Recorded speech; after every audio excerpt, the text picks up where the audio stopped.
दोस्तों, चमगादड़ धरती के सबसे अजीब जीव हैं। अजीब इसलिए क्योंकि चमगादड़ों ने अपने हाथों को पंखों के रूप में विकसित कर लिया है, जिस वजह से ये उड़ सकने वाले इकलौते स्तनधारी जीव बन गए हैं। हालांकि स्तनधारी जीवों में उड़ने वाली कुछ गिलहरियों की प्रजातियां भी पाई जाती है, किंतु गिलहरी वास्तविक रूप से नहीं उड़ती, बल्कि अपने शरीर को फैलाकर हवा में ग्लाइड करती है। वहीं चमगादड़ विशुद्ध रूप से उड़ान भरने वाला स्तनधारी है। वैसे तो ये अनोखा जीव पृथ्वी पर हर स्थान पर पाया जाता है, किंतु अमेरिका में विशेष तौर से चमगादड़ों की अनेकों प्रजातियां पाई जाती हैं। अभी तक चमगादड़ों की 1400 से अधिक अलग अलग प्रजातियों की खोज हो चुकी है और ये सभी प्रजातियां अपने आप में विशेष है। वास्तव में चमगादड़ ऐसी खूबियों के मालिक होते हैं जिन्हें खूबियां नहीं, ईश्वर से मिला हुआ वरदान कहना चाहिए। ये खूबियां पाना हम इंसानों के लिए तो सपने जैसा ही है। आमतौर पर जो जीव उड़ सकता है, जैसे कि पक्षी, उन जीवों के पंखों का अधिकांश हिस्सा छोटे छोटे रोए नुमा बालों से बना हुआ होता है, जिसे फैदर कहते हैं। ये फैदर वजन में बेहद ही हल्के होते हैं,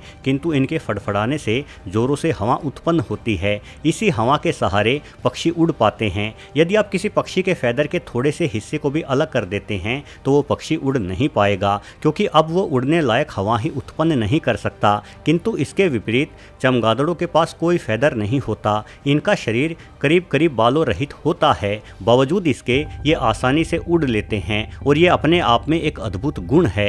चमगादड़ों के पंखों में कई पतली पतली हड्डियां होती हैं और इन हड्डियों को जोड़े रखने वाली त्वचा और भी अधिक पतली होती है, जिस वजह से चमगादड़ों के पंख बारिश से बचने वाले छाते के समान दिखाई पड़ते हैं। इनके पंखों की त्वचा इतनी पतली है कि काफ़ी हद तक इस त्वचा के आर पार दिखाई दे जाता है। ये पतली झिल्ली नुमा त्वचा ही चमगादड़ को आसमान की सैर कराने लायक हवा उत्पन्न करती है।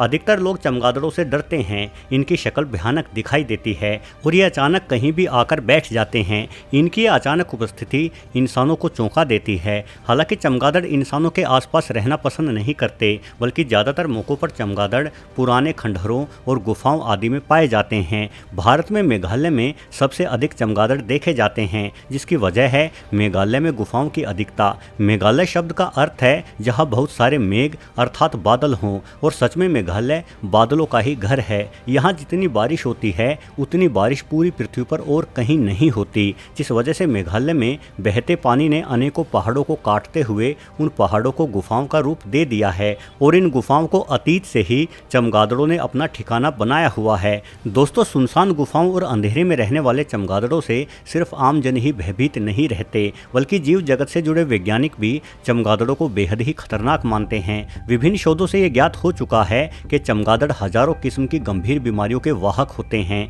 इनका शरीर खतरनाक वायरस और बैक्टीरियाओं का चलता फिरता घर है। कुछ एक वैज्ञानिक कोविड-19 के जिम्मेदार भी चमगादड़ों को ही मानते हैं। रेबीज, जो कि एक बेहद ही खतरनाक बीमारी है, चमगादड़ों की वजह से ही फैली मानी जाती है। ये वही बीमारी है जो अमूमन कुत्तों के काटने से होती है, किंतु ये माना जाता है कि कुत्तों को ये बीमारी चमगादड़ से ही मिलती है। जब कोई चमगादड़ रेबीज से संक्रमित होता है तो उसके मुंह से लार निकलती रहती है। ये लार उड़ते हुए चमगादड़ के मुंह से भी टपकती है, और यदि ये टपकती लार किसी कुत्ते या बिल्ली जैसे जीव के शरीर पर मौजूद घाव पर गिर जाती है तो वो कुत्ता या बिल्ली रेबीज का शिकार हो जाता है।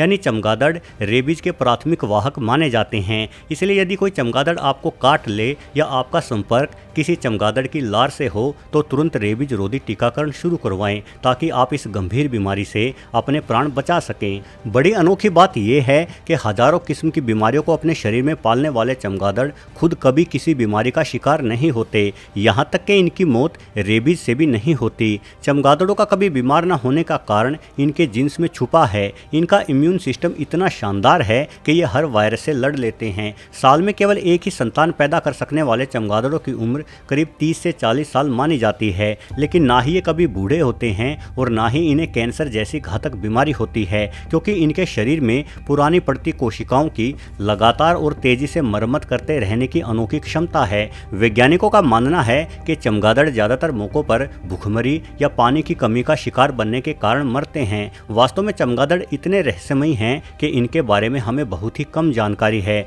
वैज्ञानिकों का तो ऐसा भी मत है कि कुछ नस्ल के चमगादड़ अपने मुंह से आहार लेने के साथ साथ मुंह से ही मल का त्याग भी करते हैं। सुनने में बहुत अजीब है, लेकिन ये जीव यानी चमगादड़ अपनी अजीब हरकतों के कारण ही जाना जाता है। चमगादड़ की एक और अजीब हरकत ये है कि ये उल्टा लटक कर सोते हैं। असल में चमगादड़ों की मांसपेशियां ही उल्टा काम करती हैं। मतलब यदि आप किसी वस्तु को हाथ में पकड़कर सो जाएं तो आपके सोने के बाद आपकी मांसपेशियां ढीली पड़ेंगी और आपके हाथ में पकड़ी गई वो वस्तु नीचे गिर जाएगी। किंतु चमगादड़ों के साथ ऐसा नहीं है। इनके सोने के बाद इनकी मांसपेशियां और भी अधिक ताकत के साथ टहनियों को जकड़ लेती है और जब ये सोकर उठते हैं तो इनकी मांसपेशियां ढीली होकर टहनी को छोड़ देती हैं और चमगादड़ आसमान में उड़ान भर लेते हैं। वैसे चमगादड़ उड़ने के लिए अंधेरे का इंतजार करते हैं। हालांकि इनके पास आंखें होती हैं लेकिन इनकी आंखें वस्तुओं को नहीं देख पाती, बल्कि इन आंखों से इन्हें सिर्फ यही पता चलता है कि रोशनी है या अंधेरा हो गया। अंधेरा होते ही ये भोजन की तलाश में निकलते हैं और आधी रात को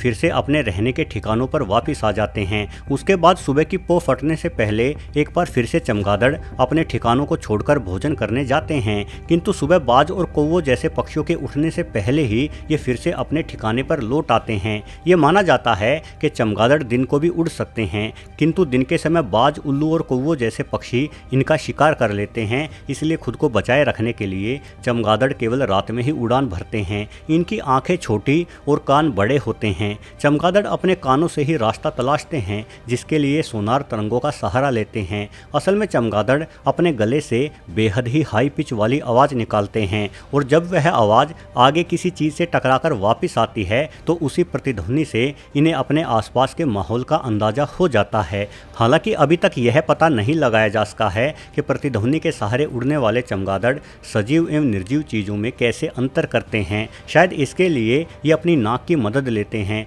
दुनिया भर में चमगादड़ों की 3 किस्में ऐसी भी पाई जाती हैं जो सजीव चीज़ों यानी अन्य जानवरों के शरीर की पहचान कर उन जानवरों का खून भी पीती है। इन चमगादड़ों की लार में कुछ विशेष एंजाइम होते हैं जिनसे काटे जाने वाले जीव को दर्द का एहसास नहीं होता और खून में थक्के जमने की प्रक्रिया भी रुक जाती है, यानी जरा सा कुतरने पर भी खून लगातार बहता रहता है। खून पीने वाले चमगादड़ अक्सर सोती हुई गाय भैंसों को ही अपना निशाना बनाते हैं, लेकिन यदि इन्हें मौका मिले तो ये इंसानों का खून भी पी सकते हैं।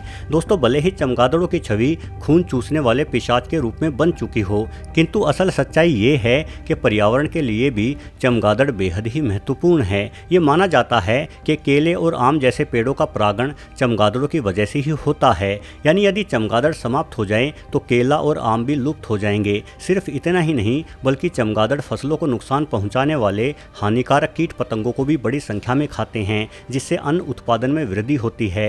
एक सर्वे के मुताबिक अमेरिका के जिन हिस्सों में चमगादड़ अधिक पाए जाते हैं वहां बिना कीटनाशक इस्तेमाल किए ही ज़्यादा बेहतर फसल होती है। वहीं जहां चमगादड़ नहीं है वहां फसलों को बचाने के लिए हानिकारक कीटनाशकों का बेहताशा इस्तेमाल करना पड़ता है। वैसे देखा जाए तो प्रकृति निर्माण में प्रत्येक जीव का महत्व एवं योगदान है, फिर भले ही वो जीव रेंगकर चलने वाले जहरीले सांप हो या उड़ सकने की अद्भुत क्षमता रखने वाले ये स्तनधारी चमगादड़।